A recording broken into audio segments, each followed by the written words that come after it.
كتاب أنس باب 17 درس إنك ملخص الفقه يوتين في ميراث الخنسى في دون دي مسمى كيما جون كون نورو نيرت فالخنسى كويته خنسى ماخوذ كجتاد من انخناث imorde ko debbina ko wada debbo o wadun allayin ko hunde newinde watta kasru e hunde helde watta thniyu e hunde dimmutunde to gal no wi'e khanasa lati famusigai hunduko musa don ida kasarahu sayoni on tigi webiti ko weppiti ko labbiti wabbiti ko ida ila kharijin haka yasi وشرب منه ويري مردمه وهو في اصطلاح كويته مسبا خيما كشريعه الفردين كو بيجي فريلا جديد شخص كو نيدو man nanda hore ma law harano den mo alatu rajulin ala gorko wa alatu unsa e ala suddido aw laysa lahu ma hara ala namo tode na alatun alawo aslam kala sili fewta mara hunde yalla dande en din alhaliji don tati kala yalla wadi en gorko timmudo o wada sonna e meden me kadi sonnabe timmube jibinobe amin ya rabbi wal jihatu al haliji allati di yumkinu waaway di newinde wujudihi wodegol mudum fiha en wujudihi wodegol mo kanko musma khayma on fiha e dermo albanuwa konde o wonata biddo gorko wal ukhwa mande o wonata musiddo nene goto wal umuma ede o wonata ko wiete kon umuma wal wilaw ende wonata wal walaw ende wonata waliyado ido ko kullu wahidin gotel kala min al madhkurina idi jantadi do yumkin hino wawane wade kawnahu wonugol mo zakaran gorko aw kana kawnihi ma la tagol mo unsa debbo wala mikunu ne wota ko an yakuna nde wonata al khunsa musma kayma jo al mushkilu mufimu dum on jilbe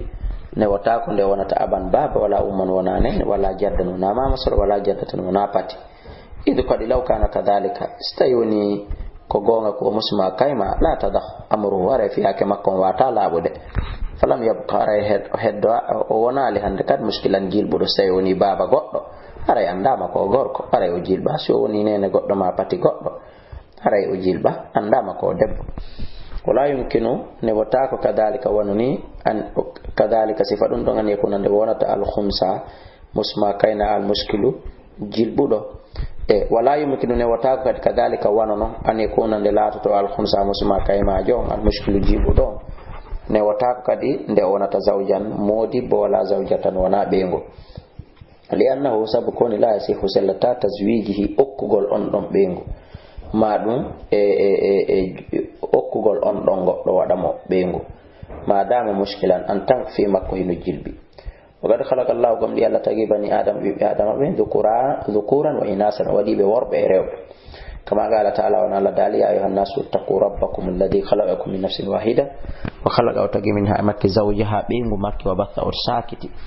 minhuma imurde mabbe kambe dido rijalan worbe kasiran dud be nisane sonnabe وقال تعالى لدال نقول لله ملك السماوات والارض يخلق ما تغا ما شاء كونكو فالا تغود يهبه ما اوكا لما شاء مويdo ko de inasan bibbere be wayhabu ima okka kadi yahabu ima okka liman yasha bimboydo ko de inasan wayhabu ima okka kadi liman yasha bimboydo ko de adhukura bibbe worbe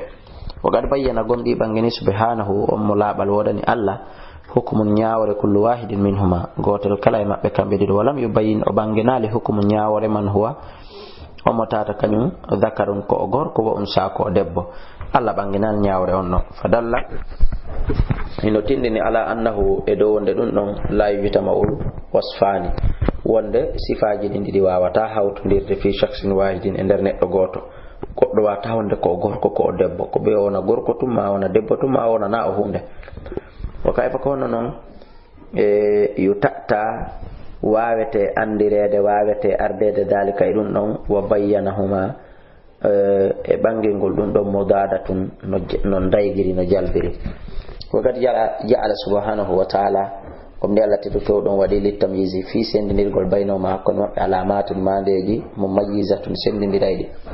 amma adalika hino jaamu kadi yagaw gomdi hino yana al istibahu jibaye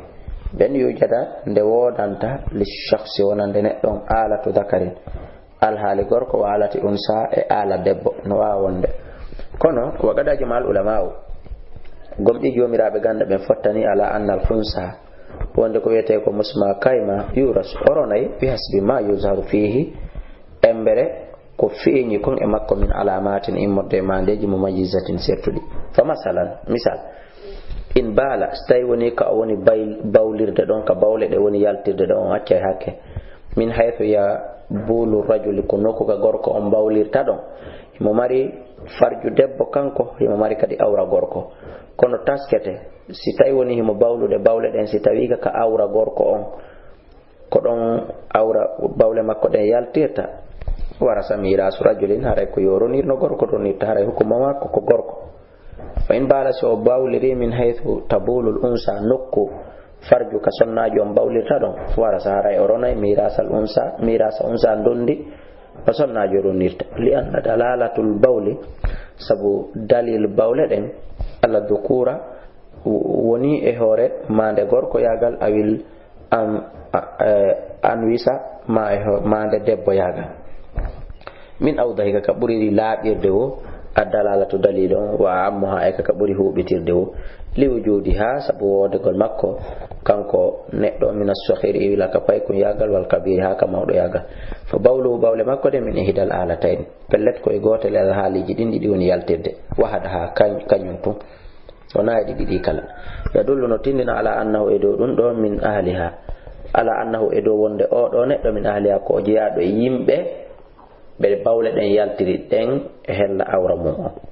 wa takunu latoto ala allati on la yabulu minha mo ala bawlirde e mum bi manzilati l adwi ɗum ɗo wontay tum place teral makko azaidi ɓeyditingal wal ayibu e ayibe fil khalqati won ɗum e nder tagu makko on kono haray kontetake awra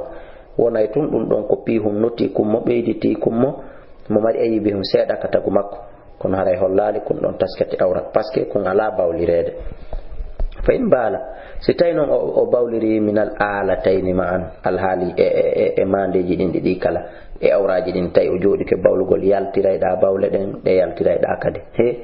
haray ɗon metti fi haray hani kadi solution no woodi e itabara haray koyo taske fi yen andu siko kaka worɓe wattirtemo masque ka rewɓe wattirtemmo haray o itibara koye bawle ɗen taskore aksara min huma kade ɓuri ɗuɗide yaltirde o tawiɗano yaltude bol ɗa ko gokkuni woni yaltude haray ka ɓuri yaltirde ɗon ko ɗuuɗi kon haray ko ɗon wattirtemmo sika ka gorko jum en waɗaymo ñawre gorko sika ka debbo jum en waɗaymo ñawre debbo en faami ka wa in kana silatike fi ibtida'il amri ka fuɗɗode fiyake ɗen bimana so joɗike bawlugol premier o yabulu o bawliray min alatin wahidatin e ala goto thumma sara refti wonta ya kadi yabulu himo bawlira min al alatayn e alhaaliji ɗin ɗiɗi kala ɗum kadi no waɗa o jooɗo fuɗɗagol bawle ɗen tun bawle ɗen ado yaltirde e o awraɗa so yehi o bawli ha o modi kende himo gaynoyata no yaltirde e cenɗe ɗen ɗiɗi kala haray ɗon kadi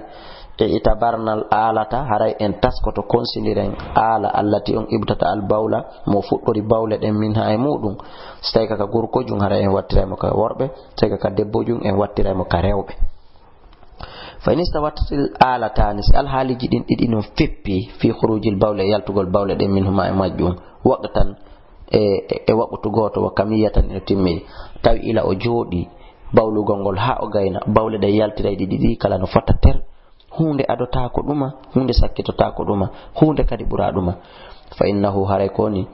yuntazaru haray ndarete taske bihi e makko ila zuhuri faade feeñugol wayriten alamatin ukhra mandeji go o kati haray ɗon en andi en peesi kono en tawno fota kono haray no heddi mandeji go kadi ka ndaretemmo minal alamati morde mandeji allati ɗin tazharu ɗino feeña indal bulughi sanga de himo helli fe si yehi ha masalan fewno ka o helli feteɗon o watti yi'ude ella ko sonna ɓe yiyata ko ara en wattiraymo ka rewɓe si woni o helli fama ella heɓaki en wattiraymo ka worɓe o yabga hara o heddoto mushkilan hani ko jilɓuɗo ila an daka ha on sayi ɗon sanga ka o helli feteɗon lakinnahu kontun kanko yurja hino tijja ittidahu haluhu feeñugol alhaali makko indal buluhi kasanga helli fede donc forcément si hewti don e wawa hewde data jele o jokkay lawol go wala alamatu mandeji allati din tujidu dino hebo indal bulughi sanga de o helli fete min ha hino e majje ma huwa khassun konko tawata hino hertinama bir rijal nattinama ka worbe kana bati sharbi won fudugol lebi yariri din ka tondu dowru hiden andi rewben hebata din do si woni o hewti helli fede to lebi fudi ka tondu dowru wana bati lihiya e fudugol lebi waare den wa khurujil mani e yaltugol mani yom min dhakarihi iwra ka awra makko gorkoju fa idha tabayyana si woni bangi feñi fi dido tati fihi e makko wahidatun gotum pet min hadhihi alamati di mandeji do so gotum pet hebike e makko e der dido fa waray odo rajulun en waday mo kapilasi worbe ben oronayno gorko roni taw yetta gebal gorko wa min hanu e majji kadi alamatun mandeji tahtasu dino wawata hertinde bin nisa'i sonnajo waye din al haidu fi lagol o helli fe ton o fudda fi laade no sonna ben fi lorta wal habli e joga gorreedu wa tafliku saddain e jurugol endi o jiwda e ko nande tata mo donc kadi fa idha tabayyana si bangi fihi e makko alamatun di mandeji min hadil alamati morde di mandeji do gore be makko ben jiwdi ton kanko kadi en koy juri hay sidi jandali kono en koy juri gore makko ben fuddi de fiila ton kanka di jikal fiila ye seeda si duda fuddi yaltirde hellaka ala sonnajo woniri don fawa unsa hara enele odo islam wattiri mo hellaka rewbe kono wata wonde few odo na o nyaawore gorko na o nyaawore debbo fa illam yuzar si feñal no fi makko shay'un hay'e hunde min alamati rijal imorde mandeji gorko wala alamati inas wana mandeji debbo indal buluki sanga kaw hilli fete tawsi dum waday ni bay sheikho jo windi deftere nde hiden jaba wonde hino wawi wadude o seedali ka bawle o helli fama waare yaltali lebi yarirdi yaltali o helli fama ko do woni filaye arali endi yurali hay hunde haray baggiya odo heddoto muskilan ko jilbudo la yurja odo haray tijaka pes itidahu haluhu feñugol alhali makko labugol alhali makko parce que bana wasi inna yon ko en habbo hande himo maya de himo maya en wawa en bangande aray mande o ala de himo maya gorko e debbo ko alhali goto maya tawde différence ala do odo lutti ko jilbudo sendo ndiral few yonno jomirabe gande ben toujours be ron kata solution walil ulama yarayno wodani jomirabe gande ben fi kayfiyati en badingol turisi hiruningol mo wa turisi runingol man ma'ahu ebe wondo be makko fil halatayn al haliji didi madahibun e ko do woni fi halatayn al haliji didi madahibun ka yahugol famin hono mabbe man yara on yudo e madahibu lawi na yahugol makko kanko musma kayna jonde fil halatayn al haliji didi madhabaji fi halatayn madhab e madhab cididi famin mabbe kambe jomirabe gande be man yara on yudo an al khunsal mushkilu musma kaymajo jibbudo few mo tata angal few yo amal ko yo golline bil adarri kalurri torgol duna man ma'ahu ko wori be wondu be makko fa yutalagal haray ko yo jonne seeda min nasibihi imorde gebal makko gal ida gaddara dakaran stayoni o ebbama ko gorko en andi enele odo wattirama ka worbe be haray nayo hendo ko gorko fo hendoto ko yo hendo seeda aw nasibuhu ma gebal makko gal ida gaddara stayoni o ebbama on saka ka rewbe be wan kana so lati ke la yarisu o wawata ronide fi hadith taqdirain ender hay gotel e de boje do didi lam yo tashen wara o jonne taake hay hunde jomirabe gande go ko bi aminal ulama no jeya jomirabe gande be man yara on yudo annahu no o yu'amalul khunsa ko yo gollitire o watte debbo o man maahu e be wondu be makko min al halata fil halatayn edin al haliji didi bil adirra ko don sabu lorri torgol wa yuqaf darni al baqi ko heddi kon ila ittidahi ha feñugol halal khunsa al hali musma kayma ya gangal istilahum maka sharia al warisatu rono gongol ala igtisamihi edo gebe mun de فمن العلماء نجيا يوم رابع غنده بمن يرى أن يريد أن الخنثى مسمى كينا المشكل جيل بدو مفاهمة كفيو يوتاكو يو جنة نصف فكر نصيب الذكري جبال غوركو وانسى دبو معنى جبال كو غوركو هن فكر جبال كو غوركو هن دوتو فكر جبال كو دبو هن دوتو كو يو هن دوتو إن ورث بهما استيوني أوروناي إسابو مأبه متفاضلا كبرنغول وإن ورث استيوني أوروني بأحد التقديرين sabu gotel e boreje dindi dun al akhar ko wori kuma falaw harayno dan munisfu taqdiri fekkere e bore Allah de yuras fi bihi ndi oroniri e mudum mana so e birama ka gorko hay ko jettu fekkere ko gorko jettata so fe e birama ka rebbe ko jettu fekkere ko rebbe jettata o fotata e mabbe wada fu kuma ko de do nyaawre ya amal bihi won ko golliti yu'mal bihi won ko gollitirte sabano fatater kana lat ka yul jahino tijja ittidahu feeñugol makko wetana en ko honto hikkori halal khunsa kal hal muslima kayma yagal makko awla yurja ka foti tijjaka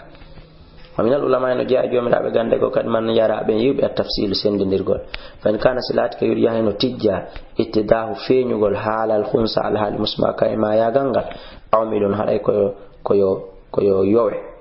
awmil haray koyo taske huwa dum huwa kanko aman ma ho be wondube makko bil adurri bimana sabu lorra fayuta o jonne huwa kanko man ma be wonde be makko bil matayaqqin ko fillita ko min mirasi modden dondi makko din o yuka fu darni al bagi ko heddi ko ila ittidai ha fe nyugol weta haluhu al hal makko en kana salat ka la yurjati jaka ittidahu la ul halu al hal makko fenal khonsare musma kayma jon yuta ko yo jonne nisfu fekkere mirasu zakarin dondi gorko wanismin e fekkere mirasu unsa dondi debbo in warasa stayoni oroniri bit taqdirain sabu ebbegol e bangeji din didi kala